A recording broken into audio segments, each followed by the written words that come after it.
Buenos días, Cristian. Buenos días, estimada audiencia.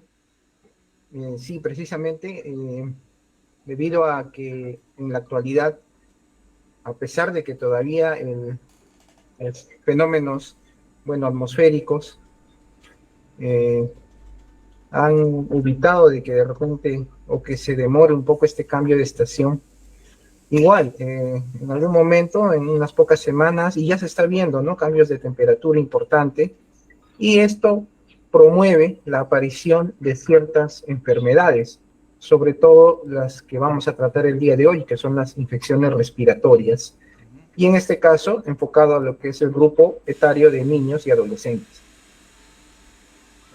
Voy a poner a grabar, doctor. Espéreme, se me olvida porque recordarles que muchas de las ponencias que presentamos son grabadas y después subidas al YouTube. Doctor, para iniciar esta conversación que hoy día tenemos, ¿qué infecciones respiratorias o qué infecciones son las más frecuentes en esta temporada, ¿no?, que estamos pasando? Sí, las infecciones respiratorias en el grupo de niños y adolescentes son variadas, ¿no? Pero va a depender. Eh, si queremos hablar de qué tipo de microorganismo produce esta infección, podemos hablar de las infecciones virales, bacterianas, que son las más frecuentes, ¿no?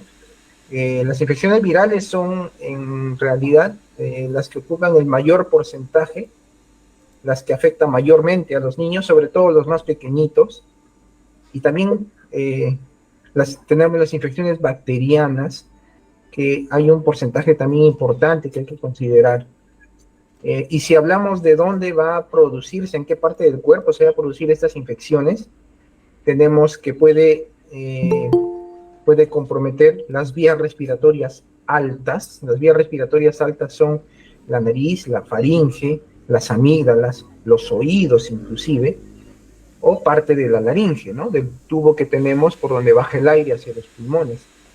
Y tenemos las infecciones respiratorias bajas, que se producen cuando el microorganismo, ya sea el virus o la bacteria en este caso, ingresan e inflaman e infectan la parte baja de la vía respiratoria, que son la tráquea, los bronquios y los pulmones.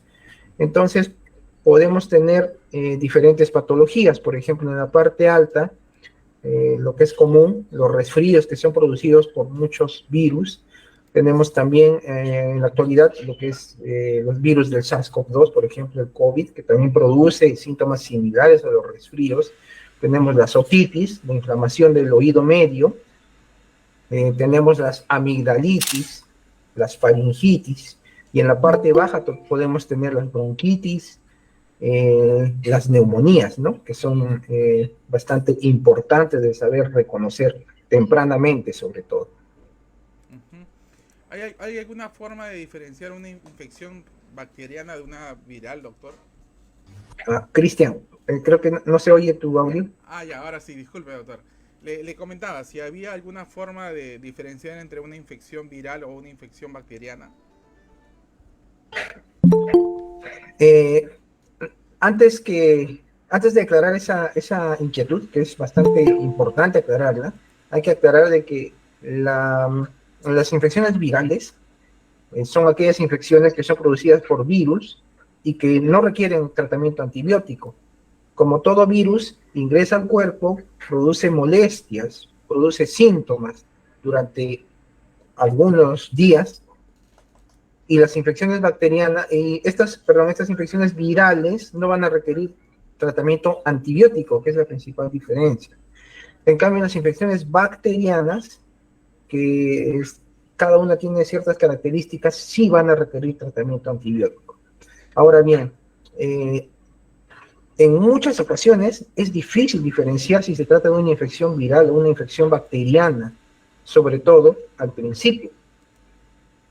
Pero generalmente, por ejemplo, las infecciones virales en la vía respiratoria alta producen congestión nasal, estornudos, tos.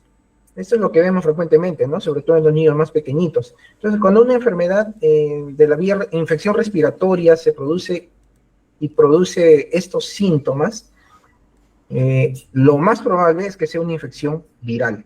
No va a requerir antibióticos, va a durar algunos días y luego va a pasar poco a poco. Pero en algunos casos a nosotros nos puede orientar que puede ser una infección bacteriana, básicamente examinando al pacientito, al niño, al adolescente, o también haciendo preguntas, ¿no? ¿Cuándo empezó la enfermedad? ¿Qué grado de temperatura tiene? ¿Hay dolor? ¿De qué tipo? Si es un dolor muy fuerte, si es un dolor leve, si hay otros síntomas, otras molestias en el cuerpo. Entonces, eso a nosotros como médicos nos puede ayudar a diferenciar si se trata de una infección viral o bacteriana.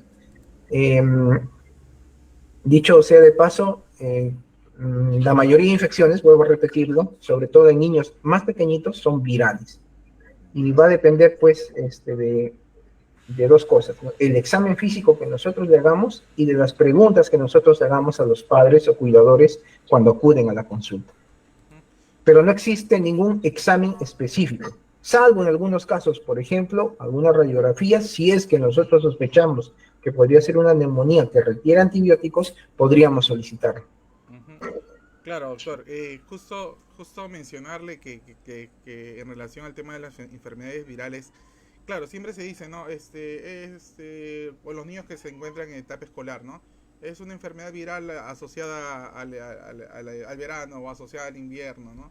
Y suele pasar que muy frecuentemente manejamos ese término, ¿no?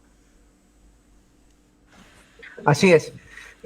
Sí, hay las infecciones respiratorias ocurren cada cierto periodo, pero algunos virus, por ejemplo, son propios de algunas estaciones, en algunas otras estaciones disminuyen, y eso a nosotros nos ayuda bastante, ¿no? Para saber probablemente qué virus está circulando. Las alertas epidemiológicas también que envía el Ministerio de Salud nos ayuda. Sabemos que en países vecinos, en la actualidad, por ejemplo, hay este aumento de casos por el virus sincitial respiratorio, ¿no? Que es el BCR. Aquí también se están reportando algunos casos y estamos en alerta y precisamente estamos pendientes de si se presentan o no algunos casos. Claro. Entonces, sí, es un comportamiento estacional que se dice, ¿no? En algunas estaciones hay virus diferentes a otros, pero todo el año tenemos presencia de virus. Ok, doctor. Doctor, ¿y de qué depende que algunos niños o adolescentes se enfermen más que otros, ¿no? Porque suele darse que, ¿no? Un niño sale de un cuadro respiratorio, a los 15 días vuelve a enfermarse y así están, ¿no? Sí, gracias por la inquietud, porque esa es una consulta frecuente de los padres, ¿no? ¿Por qué mi hijo se enferma muy seguido? Muy seguido le da tos, congestión nasal, estornudos. Vamos a seguir recordando de que las infecciones virales son las más frecuentes. Tenemos una gran cantidad de virus que circulan durante todo el año y conforme el niño va creciendo, se va a ir exponiendo a muchos de estos virus, por ejemplo. Y como son tantos virus, digamos, son más de 200 virus que producen estas infecciones respiratorias virales en la vía respiratoria alta, cada vez que pues se puede enfermar muchas veces con un virus diferente. Y habitualmente una infección viral puede dar síntomas una semana, 2 semanas, o incluso hasta 3 semanas, y muchas veces esto alarma a los padres, pero es así. Y en ese transcurso de estarse sanando, en estas 2, 3 semanas, a veces se contagian nuevamente de otro virus. Entonces, aparentemente no se ha curado o la infección anterior no ha desaparecido, ¿no? Y es lo que alarma a los padres. Aparentemente sigue la misma infección. Vuelven a hacer fiebre, nuevamente tos, nuevamente congestión nasal, estornudos. Entonces, aparentemente es el mismo cuadro, pero no se trata del mismo cuadro, sino que es otro tipo de infección y va también demorar lo que tendría que demorar, 1 semana, 2 semanas más. Entonces, da la apariencia de que algunos niños están siempre enfermos, ¿no? Entre comillas, o se están enfermando a cada rato. También recordemos, y es importante tener en cuenta esto, de que un niño se puede enfermar al año más de 8 o 10 veces de infecciones respiratorias altas, siempre y cuando no sean complicadas. Infecciones virales respiratorias altas que traen congestión nasal, estornudos, un poco de fiebre, es frecuente que los niños tengan más de 8 o 10 cuadros al año, sobre todo los más pequeñitos, los lactantes y los que están empezando a ir al colegio se enferman así.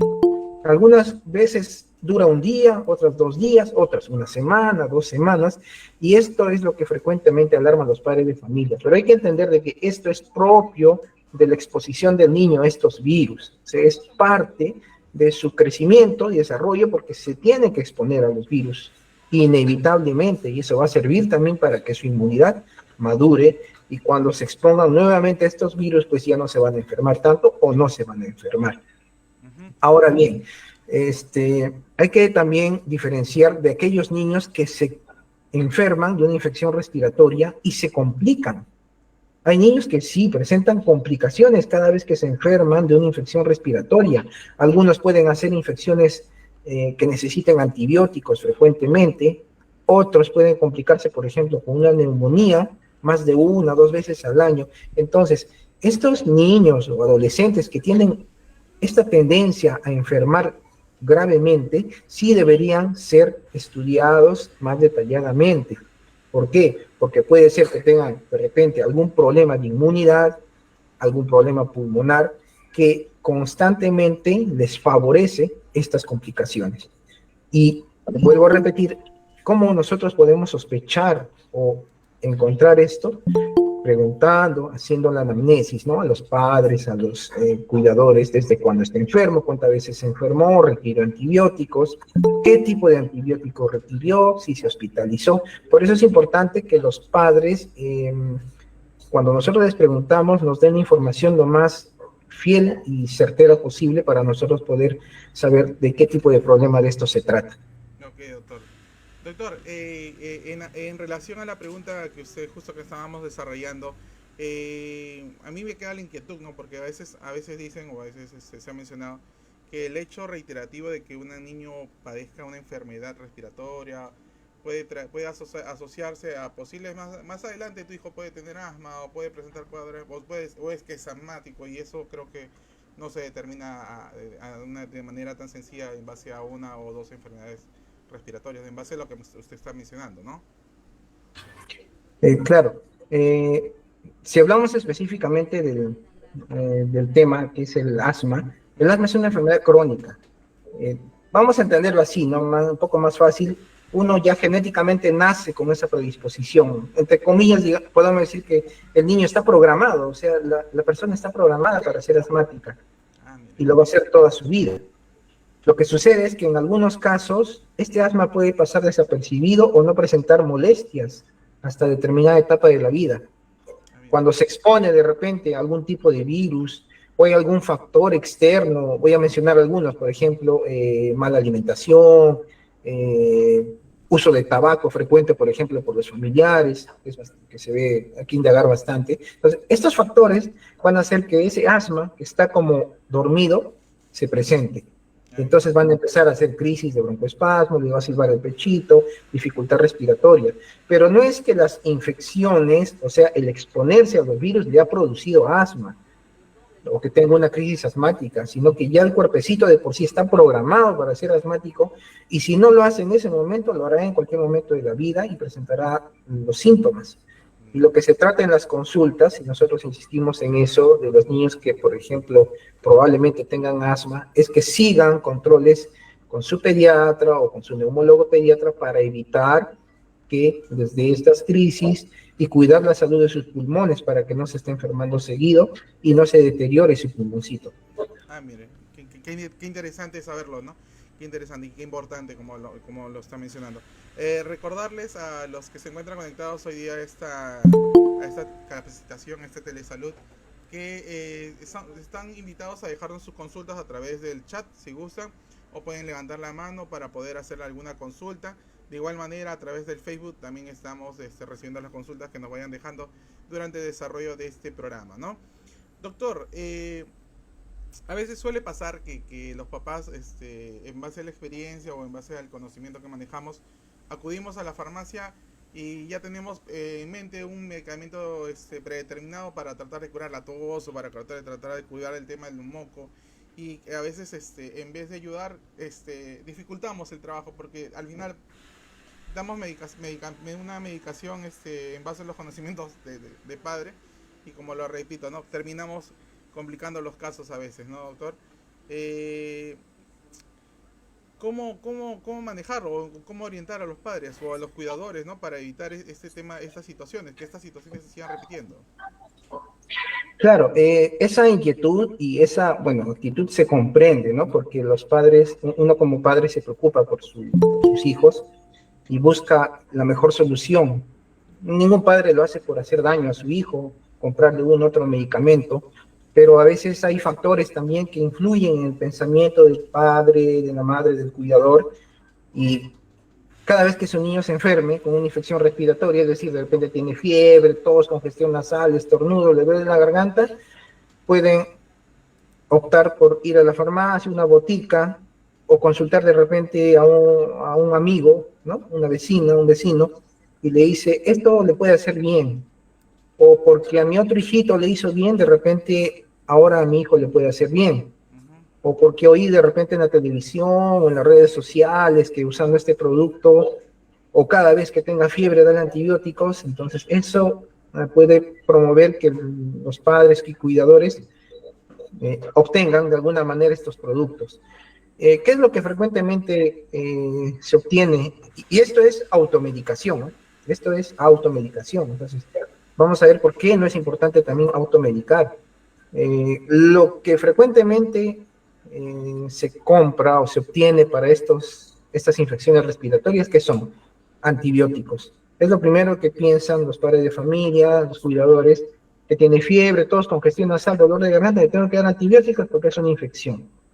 Y recordemos, pero lo que mencioné al principio, la mayoría de infecciones, sobre todo en niños más pequeñitos, son producidas por virus. Y los virus no requieren tratamiento antibiótico. Entonces, estamos de repente dando demasiada cantidad de antibióticos innecesariamente, y cuando en algún momento requiere ese antibiótico más adelante, semanas después, meses después, ese antibiótico no va a ser muy efectivo. Y no solo para la persona que lo ha usado, sino para la población, porque mientras más antibióticos se usen innecesariamente, para las personas que están hospitalizadas o en estado grave, por ejemplo, estos antibióticos ya no van a servir o no van a tener la efectividad necesaria. Entonces, no estamos descuidando solamente la capacidad de curación de esos antibióticos para la persona que se enferma, sino para toda la población. El uso de antibióticos es bien justificado. Ahora, si su pediatra le recomienda antibióticos con buena justificación, está bien. Pero el hecho de que esté recibiendo antibióticos de repente, muchas veces, cada vez que tiene síntomas respiratorios, sí llama la atención. No debería ser así. Entonces, importante también considerar eso. Y lo otro es que hay otros productos que se utilizan también para estos síntomas respiratorios. Medicamentos para calmar la tos, para expectorar, ¿no? Para disminuir o facilitar la movilidad de la flema. Y tienen diferentes nombres, no voy a mencionar ninguno en particular, pero se venden como jarabes para la tos, jarabes para el moco, jarabes para expectorar. En general, no es necesario utilizar estos productos. ¿Por qué? Porque el cuerpo de por sí, como defensa propia, como mecanismo de defensa, tiene que producir moco en la vía respiratoria, porque ese moco ayuda a envolver los virus, ayuda a envolver todo lo que ha quedado de la mucosa que se ha dañado, y la tiene que sacar de la vía aérea. Y para eso también necesita tos. Entonces es importante, es necesario toser, es necesario que haya flema, que escuchen flema cuando tose, es necesario que haya moco, porque ese moco envuelve igual, como he mencionado, los virus, las bacterias inclusive, y las elimina de la vía aérea. Entonces no hay que pensar que el tos, la moco, la flema es algo malo, sino al contrario, es una defensa del organismo. Por lo tanto, no hay que actuar contra estas manifestaciones. Solo cuando sea necesario. En alguna que otra ocasión se podría indicar alguno de estos medicamentos, pero siempre y cuando estén de la mano con la supervisión de su médico o de su pediatra. Ok, ok, doctor. Doctor, tenemos dos preguntas en el Facebook Live que vamos a atender en este momento, aprovechando el tiempo, para que Dianita Mosquera nos escribe, ¿no? Buenos días, doctor. Una consulta. Mi bebé se enferma cada 3 semanas. A ver, espera un momentito. Cada 3 semanas de infecciones a la garganta y siempre los doctores le han dado antibióticos. Es mucho, ¿qué dice? Mucho los antibióticos. Es mucho los antibióticos. Perdón, disculpe. Si es mucha la administración de los antibióticos, perjudica, si la administración de demasiados antibióticos perjudica su salud por la frecuencia y permanencia, y por la frecuencia y permanencia pueden ser inmunes, dice acá, a esa medicina. Es lo que entiendo de su pregunta. Sí, pero me llegó a entender, ¿sí, no, doctor? Entendí, sí, sí la vi y la entendí. Sí, gracias por la consulta, Diana. Esa es una inquietud bastante frecuente, pero vamos al otro polo, ¿no? Hay padres de familia o cuidadores que exigen que se le dé antibiótico cada vez que se enferma, por ejemplo. Pero este es un caso, digamos, hacia el otro extremo, donde está preocupada la mamá porque constantemente los médicos o de alguna manera se le están dando antibióticos cada vez que tiene una infección respiratoria, por lo que veo, alta. Va a depender.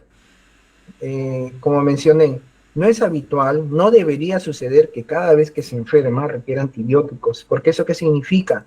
De que de repente la inmunidad del niño no está respondiendo bien y que tiene tendencia a infectarse con bacterias cada vez, por eso es que le están dando antibióticos. Por supuesto, esto tiene que estar bien justificado. Si su pediatra con seguridad le ha recetado estos medicamentos, antibióticos cada vez, lo que se podría hacer es investigar por qué se está enfermando tan seguido con requerimiento de antibióticos. No debería ser así. Y lo otro es que efectivamente, y ya lo mencioné, el uso de antibióticos constante puede producir que esos antibióticos en un futuro no sean útiles para esta u otro tipo de infecciones. Los antibióticos también alteran lo que denominamos flora intestinal, es decir, cambian la composición de la mucosa del intestino y puede hacer también que esta persona sea susceptible o este niño a sufrir problemas gastrointestinales. Entonces hay varios aspectos que hay que saber, ¿no? Bueno, yo le sugeriría conversar con el pediatra y preguntar por qué requiere tanto tiempo antibióticos, ¿no? De repente tiene algún otro problema el paciente, no sé, en la vía aérea, en los pulmones, que haga que constantemente se esté enfermando de infecciones por bacteria, porque recordemos que las bacterias son los únicos que necesitan antibióticos. Doctor, tenemos otra pregunta, tenemos una pregunta más en el Facebook, pero vamos a pasar primero con el Meet. Pilar nos escribe, Pilar Peralta nos escribe: buen día, doctor, mi hija tiene 3 años, ella antes de los síntomas de resfrío empieza con tos. ¿Cómo sería en ese caso? ¿Sería que empiece con antibióticos? Bueno, el tema de los antibióticos está ahorita, a ver, doctor, sí, a ver. Sí, gracias por la consulta. Y vuelvo a repetir, es comprensible la preocupación de los padres, porque mucho se ha asociado durante décadas que la fiebre es sinónimo de antibióticos. De por sí, solo la fiebre es sinónimo de antibióticos. Ahora bien, en los síntomas respiratorios sucede lo mismo. El hecho que tenga tos, congestión nasal, dolor de garganta, a veces nos hace pensar que requiere antibióticos. No es culpa del padre de familia, lo vuelvo a mencionar, pero es digamos, un pensamiento que se ha ido arraigando conforme han pasado los años. Esto no es así. Acabo de mencionar que la mayoría de infecciones en los niños son virales, de origen viral, y no van a requerir antibiótico. Y la mayoría de infecciones virales, ¿qué produce? Produce tos, congestión nasal, estornudos, fiebre. Entonces, si ustedes ven estos síntomas, lo más probable es que sea una infección viral. La recomendación es que primero observen a su hijo 2, 3 días o 4 días, según cómo vaya, ¿no? puede haber fiebre esa cantidad de días, lo que tienen que hacer es darle un antipirético. Un antipirético es un medicamento para tratar la fiebre. Siempre el más recomendado es paracetamol y darle abundante líquido. El líquido va a ayudar a que esta flema sea más suave, incluso que la tos disminuya, pero evitar comprarle estos medicamentos que son para la tos, para la flema, para expectorar y sobre todo antibióticos. Si ustedes piensan en algún momento que puede estar haciendo una infección que requiere antibióticos, primero tienen que consultar. Consulten con su pediatra o consulten con un médico para que lo pueda evaluar o orientarlos a ustedes en qué momento podrían darle antibiótico.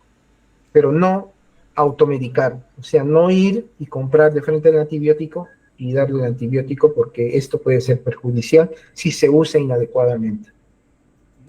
Doctor, ya que mencionó el tema del tema de los antipiréticos y el acompañamiento de la abundante agua que siempre se menciona en el tema de infecciones respiratorias como una recomendación que dan los médicos, el agua tiene que ser a tiempo o tiene que ser fría, porque a mí me ha pasado que no, que tiene que ser siempre tibia, siempre calentita, y en algunos casos dicen no, tiene que ser al tiempo, o sea, casi muy caliente, ¿no?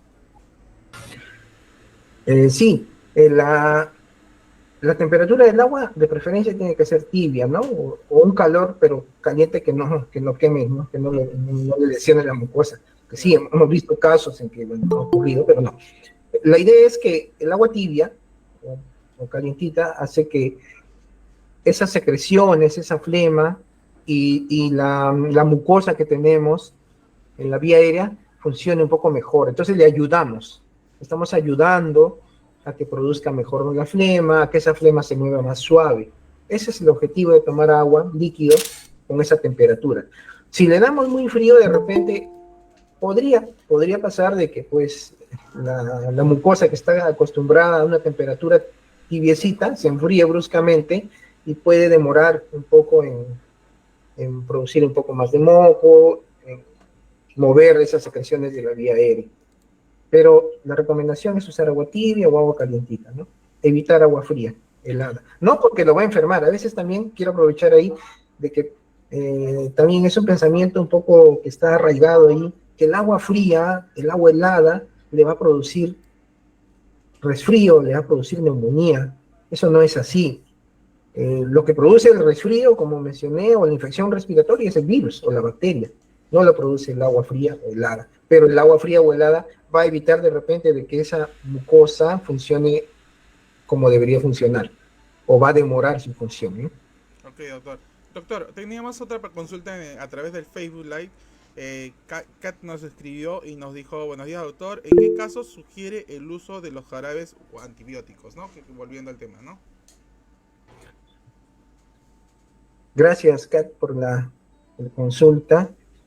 Sí, es muy importante también recalcar de que hay casos específicos en los cuales requieren antibióticos y otros no. La única manera, la manera más adecuada de saber si requiere o no es que sea examinado el niño. No hay otra manera. Hay que examinar bien las amígdalas, la faringe, examinar los oídos, porque a veces se asocia una infección respiratoria con una infección de los oídos, o de repente hay signos de una neumonía. Eso no lo podría saber si es que no lo examino. Pero el mensaje que les quiero dar es que si ustedes ven síntomas respiratorios altos, con congestión nasal, tos, estornudos, lo más probable y casi seguro es viral. Va a demorar algunos días, pueden observarlo en su casa, darle paracetamol de preferencia para la fiebre, el dolor, tomar bastante líquido. Si ustedes ven que la temperatura en vez de disminuir conforme pasan los días, empieza a elevar más, por ejemplo, 39,5, 40, muy persistente, muy seguido, y de repente ven dificultad respiratoria o un dolor intenso, muy intenso de garganta o de oídos, en ese caso podría requerir antibióticos, pero tendrían que evaluarlo primero para nosotros determinar si requiere o no el antibiótico. Esa sería la conducta o la recomendación que les podría dar. Ok, doctor. Jorge nos ha escrito a través del MIT. Si bien es cierto, estamos hablando de enfermedades, el tema de hoy es conocer un poquito más sobre enfermedades infecciosas respiratorias, ¿no? niños, nos hace la consulta si tengo un bebé de 3 años y le quiere comer solo que toma su leche. No sé si podría tener la consulta, no sé si la puede avalar, doctor. Sí, gracias Jorge por la consulta. Entiendo o podría entender de que el bebé está con síntomas respiratorios y no quiere tomar su leche. Bueno, vamos a responderlo brevemente en ese de contexto, ¿no? los dos casos. Sí. En el contexto de que esté con una infección respiratoria, es habitual que el niño, sobre todo mientras más pequeñito es, no quiera comer. ¿Por qué? Porque está fastidiado. Nosotros también cuando nos resfriamos o nos da un síntomas respiratorios altos como tos, congestión nasal, a veces se nos quita el apetito, ¿no? Un poco, no queremos comer mucho. Imagínense los más pequeñitos que se fastidian más porque su vía aérea es más pequeña que la nuestra, se congestiona más rápido, se inflama más rápido, entonces se fastidian y a algunos les duele la garganta y algunos virus, como hemos mencionado en ponencias anteriores, producen lesiones, ¿no? En la faringe tipo vesículas o una congestión importante. Entonces, eso les fastidia, les duele, y como no pueden pasar el alimento, como un mecanismo de defensa, evitan comer. Pero eso se va a solucionar conforme ellos también, conforme pasen la enfermedad, vaya disminuyendo la inflamación y ustedes le dan bastante líquido. Pero si no quiere comer ya pues 2, 3 días, no come nada, no toma mucho líquido, sí es importante que lo evalúen. Ahora, si es que no tiene infección respiratoria y no quiere comer, solo quiere tomar su leche, depende. Puede ser que simplemente sea por algún factor externo que no quiere degustar o ha cambiado el gusto o la rutina de la comida, no sé, por algún motivo. Si ya son varios días que no comen, lo más adecuado es consultar con un pediatra para que lo evalúe. Sí, correcto. Sí, Entonces, porque... sí, aclaró Jorge sí, la justo le iba a consulta, mencionar. está enfermo. Sí, pues, y ya. Sí, esa ya hemos respondido la pregunta. Si no quiere comer, si la ve en buena salud, podría esperar algunos días, pero si no quiere comer nada y solo está tomando líquidos, de repente podrían evaluarlo, ¿no? Mejor para una mejor orientación. Ujú. Bueno, doctor, retomando el tema de la conversación que veníamos sosteniendo, igual antes de perseguir, recordarles que aprovechemos este momento para hacer las consultas del caso. Como ya le hemos mencionado, estamos hablando hoy día con el doctor Aldo Jiménez Pérez, médico pediatra del Hospital de Emergencia José Casimiro Ulloa, con quien estamos abordando el tema de infecciones respiratorias. Estamos hablando un poquito más del tema, dada la coyuntura, dada los cambios que se vienen presentando en estas semanas en la capital, ¿no? Y estén libres de dejarnos sus consultas a través de este medio, Google Meet, y a través del Facebook, donde venimos también absorbiendo sus dudas. Doctor, ¿cuáles son los signos más preocupantes para acudir a una evaluación urgente en ese contexto? Sí, algo ya habíamos mencionado anteriormente. Lo principal es la dificultad respiratoria. Si ustedes ven que el niño empieza a respirar muy rápido, se le hunden de repente los músculos que están en la parte inferior del cuello, sobre el esternón, entre las costillas o debajo de las costillas. Si es que escuchan algún sonido raro cuando respira, esos serían unos signos importantes para que acudan inmediatamente a que lo evalúen. Otro es, si sabemos bien, ¿no? Que la fiebre dura algunos días, pero conforme pasan los días, esta fiebre debe ir disminuyendo, debe ir bajando la cantidad de temperatura y la frecuencia. Pero si ven que sucede todo lo contrario, aumenta más los grados de temperatura, es más frecuente la fiebre, no es fácilmente tratable con los antipiréticos, también deberían consultar.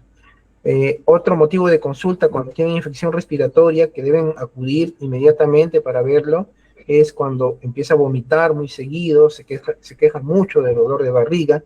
También son signos por los cuales deberían acudir para su evaluación. Ok, doctor.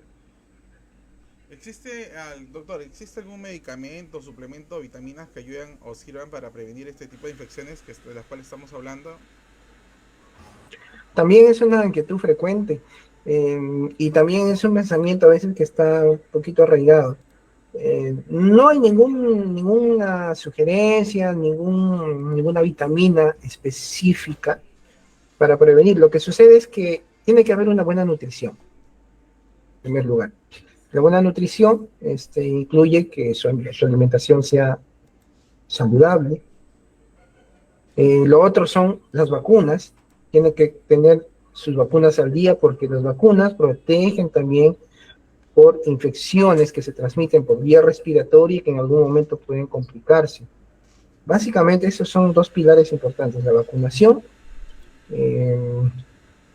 y la buena alimentación.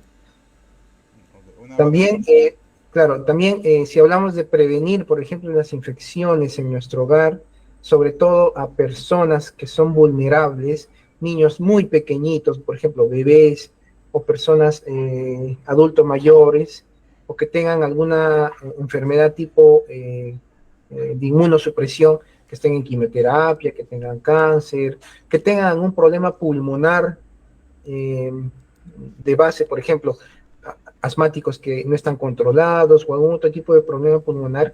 Si estas personas viven en la casa y hay otra persona que se enferma, lo más adecuado es tratar de distanciar, guardar la distancia, lo que hemos aprendido en el COVID, ¿no? Guardar distancia, uso de mascarillas y hacer buena higiene de manos. Correcto, sí, sí, es algo que sí se ha venido o se está estilando ahora, ¿no? Y recordar a los papás y a los cuidadores que si su hijo está con algún síntoma de resfriado viral, es preferible guardar un tiempo prudente en casa, ¿no? Pasar, si se ve, si se complica el cuadro, pasar consulta con el médico de cabecera o visitar los centros de salud más cercanos a su vivienda, ¿no? Para poder darle el tratamiento adecuado que corresponda, ¿no? Doctor, hemos sabido, hablando ya en menores, hemos oído hablar que la lactancia materna es importante en todos aspectos para el desarrollo del niño. ¿Qué tan cierto es que esta lactancia puede ayudarnos a prevenir enfermedades respiratorias a futuro, no? Definitivamente la lactancia materna es un pilar importantísimo porque aparte de nutrir y otros beneficios que tiene, nos va, sí, cierto, proveer de, digamos, de los recursos necesarios a nuestro cuerpo, desde que somos bebés, para que en adelante podamos sobrellevar o protegernos de estas infecciones y sobre todo no llegar a la gravedad. Funciona como una vacuna, pero es una vacuna natural, a la que todos pueden acceder y deberían acceder desde que nacen, y lógicamente sí, nos protege y va a evitar sobre todo que tengamos enfermedad grave. Por eso es importante que se promueva la lactancia materna exclusiva y hasta cuando la mamá y el hijo lo permitan. Ok, doctor. Y en ese contexto, doctor, a veces ha pasado o se ha visto cuadros en los que la mamá entra en cuadro respiratorio y está en etapa de lactancia, y existe ese mito de que pueda transmitir la enfermedad a través de la lactancia. ¿Qué tan cierto es esto?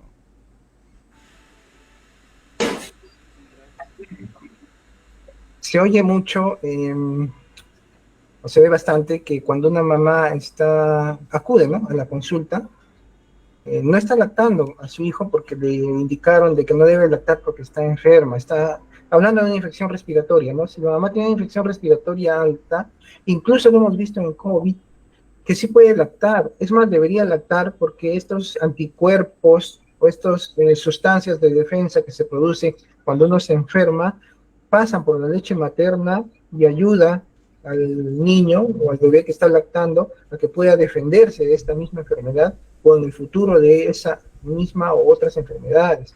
Entonces, si guarda las medidas correspondientes, uso de mascarilla, buena higiene de manos, puede seguir lactando, no hay ningún problema.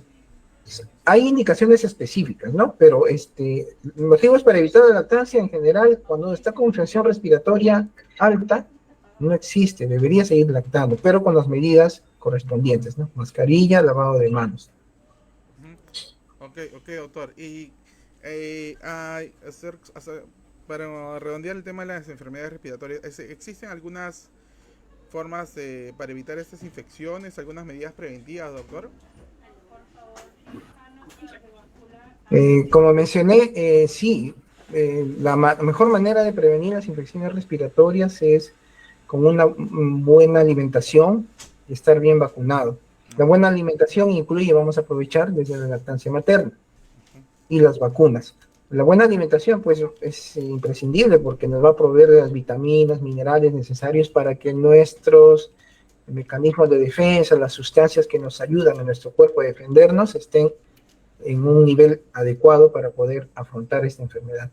Recordemos, también quiero aprovechar que la idea no es, a veces pensamos que como una vacuna, ¿no? Que la buena alimentación, una buena vacuna va a evitar que se enferme. O sea, no va a evitar que se enferme, pero sí va a evitar que haya una enfermedad grave. Todos nos enfermamos, los niños se tienen que enfermar porque es parte de su desarrollo, se tienen que exponer a los virus porque así también desarrollan su inmunidad. Entonces, eso sería en las consideraciones a tomar en cuenta. Ok, doctor. Doctor, ya vamos cerrando esta conversación que hemos tenido en esta oportunidad sobre infecciones respiratorias. Aprendamos un poquito más sobre las infecciones respiratorias en niños. Agradecer nuevamente su participación, pero antes de irnos, antes de cerrar este bloque o este programa que hemos tenido hoy día, dejarles unos minutos al público, a los oyentes que se encuentran hoy día conectados con nosotros. Si tuvieran alguna duda, consultan, aprovechar este momento para hacerlas llegar al doctor que tiene bien participar en de estos programas de la mejor manera posible y tiene toda la disposición a poder atender sus consultas, ¿no? Como ya lo hemos mencionado también tras el desarrollo de esta actividad, hemos hablado sobre la importancia también del esquema de vacunación en niños, que lo acaba de mencionar el doctor, el tema de respetar el esquema de vacunación y que se siga esto al pie de la letra, el tema de una alimentación saludable sobre todo, para evitar no solamente enfermedades, contagiarnos o tener enfermedades respiratorias, ¿no? Padecer de enfermedades respiratorias, sobre todo en niños. Y como ya en otros programas le hemos mencionado, el tema de promover hábitos saludables, como el hecho de hacer ejercicio, salir a relajarnos, a desestresarnos, ¿no? Doctor, algunas recomendaciones o sugerencias antes de cerrar, porque no creo que no han dejado mayor pregunta, creo. No, creo que por acá no. Y por el Facebook sí, pues bueno, muestras de agradecimientos aparte de las preguntas que ya hemos venido desarrollando, ¿no, doctor? A modo de recomendaciones, podría mencionar que las infecciones respiratorias en niños son frecuentes, y sobre todo las que son de origen viral, de etiología viral, ¿no? O sea, las causantes son un virus en su gran mayoría de veces. La segunda recomendación que quiero darles es no automedicarse, no automedicar a sus hijos porque puede ser contraproducente. Ya hemos conversado de cuáles son las consecuencias de utilizar antibióticos, antitusígenos, expectorantes, ¿no? Si hubiera necesidad, lo va a determinar el médico examinando, pero en general, si ustedes ven que su hijo está con síntomas respiratorios, lo más prudente es observarlo en domicilio, darle un antipirético, de preferencia paracetamol para tratar la fiebre, darle abundante líquido y estar atentos a los signos de alarma que ya hemos conversado. De esta manera van a poder ustedes darse cuenta de que esto es algo que les va a pasar inevitablemente a todos los niños, pero se trata de que los padres puedan comprender de que hay un momento, periodos en los cuales se puede observar en la casa. No es necesario también estarlo llevando constantemente a los médicos y no cuidar de estas conceptos que tenemos de que cada vez que se enferme de tos, estornudo, fiebre, dolor de garganta, tiene que recibir antibióticos. Eso no es así. Ni tampoco los otros medicamentos que hemos mencionado. Ok, doctor. Y finalmente, disculpa, Cristian, una buena alimentación desde la lactancia materna y estar al día con sus vacunas, cumplir con su esquema de vacunación. Ok, doctor. Muy bien. Muy bien, muchas gracias con todos los que se han conectado hoy día a este programa de Casimiro Ulloa Conecta. Estamos hoy día desde el Hospital de Emergencia José Casimiro Ulloa. Estamos en el marco de nuestro aniversario. Muy pronto, el 24 de julio, estamos de aniversario, cumpliendo 43 años. Cristian. Dígame, doctor. Disculpa, sí, solo quería responder una pregunta que acaban de hacer hace 2 minutos, Dígame. y me parece importante porque es también una inquietud frecuente. Nos preguntan si es que se le puede dar a un niño menor de 4 años antihistamínicos en jarabe. No lo he mencionado, pero los antihistamínicos son medicamentos que, entre comillas, se utilizan para disminuir la cantidad de moco, sobre todo por la nariz. Y muchos padres vienen preocupados porque necesito un medicamento para que no esté estornudando, para que no le salga moco por la nariz. Entonces ya hemos conversado de que esos son síntomas de la enfermedad, de la infección, y no va a desaparecer hasta que esta infección desaparezca. Lo otro es que en muchos casos, el uso de antihistamínicos, ¿qué son antihistamínicos? Voy a mencionar, por ejemplo, cetiricina, levocetiricina, loratadina, desloratadina, clorfenamina. Estos medicamentos no se deben usar tampoco a todos, no se puede dar a todos los pacientes, ni tampoco se aventuren a comprarlo, porque en muchos casos puede ser también contraproducente. En niños pequeños, estos medicamentos pueden causar mucha somnolencia, o sea, se quedan dormidos, no tienen ganas de hacer las cosas, no tienen ganas de comer, y en algunos los pone más irritables, más fastidiados, muy llorón, y lo traen después a emergencia precisamente porque le han dado estos medicamentos. Lo otro es que los antihistamínicos, en muchas ocasiones, o en algunos medicamentos de marca, viene combinado con otros productos, por ejemplo, pseudoefedrina, o similares. Hay que tener mucho cuidado en usar estos medicamentos, porque esta pseudoefedrina, por ejemplo, que viene combinado con algunos antihistamínicos, puede causar taquicardia, puede causar alteraciones de la presión arterial. Entonces, esto puede ser dañino más bien, más que favorecer. Y todo esto, la industria farmacéutica desafortunadamente lo utiliza para vender. Pero entendamos de que estos son síntomas propios de la infección respiratoria viral y van a pasar. Estos no son la enfermedad, son los síntomas que acompañan a la enfermedad. Entonces tengamos cuidado en la automedicación. Ok, doctor. Doctor, antes así ya motivó una pregunta más. Milagro nos escribe, para una pregunta del cierre ya. Milagro Trujillo nos escribe, en el caso de los expectorantes para menores de 2 años, que no pueden eliminar la flema, ¿no? Me imagino que Claro. si se deben o no utilizar, ¿no? Perfecto, sí. Los expectorantes también son otro grupo de medicamentos que, bueno, la verdad no sé por qué le han puesto ese nombre, la industria farmacéutica, pero es que venden la idea de que el niño tiene que expectorar, y esa es la premisa con la que vienen los padres. Doctor, necesito un medicamento para que mi hijo expectore. Expectorar se entiende como que tiene que botar la flema. Y acá hay dos aspectos importantes. Uno, la flema, ya lo vuelvo a repetir nuevamente, es un mecanismo de defensa de nuestro organismo, de la vía aérea. Siempre que tenemos una infección respiratoria se va a producir ese moco, esa flema que le denominamos. En algunos más, en algunos menos. Pero es una defensa natural. Dejemos que exista, porque ahí se va todo el virus, los restos que han quedado de la mucosa que se ha dañado, los leucocitos y todo esto que está ahí, que debería eliminarse, se elimina por el moco. Y lo otro es que ese acto de expectorar, o sea, de botar la flema, en el niño pequeño no existe. Recién a partir de los 8, 9, 10 años, incluso después, recién los reflejos, la coordinación, hacen que uno pueda expectorar como un adulto. Entonces, para menores de 2 años no deberían tomar estos medicamentos expectorantes, por lo que hemos conversado, por lo que no es útil, y segundo, porque muchos de estos expectorantes, hay varios nombres, uno de ellos es, por ejemplo, Ambroxol, hay otro que es Bromexina, producen gastritis, producen irritación de la mucosa gástrica. Entonces le vamos a agregar un problema más, y luego, ¿qué va a pasar? Va a empezar a vomitar, no va a querer comer más. Y también podrían producir incluso cuadros de intoxicación. Se ha visto cuadros de intoxicación por tomar estos medicamentos en mucha cantidad. Y esto sucede a veces porque uno va a la farmacia, a la botica, y no se le receta de manera adecuada, ni en la cantidad adecuada estos compuestos.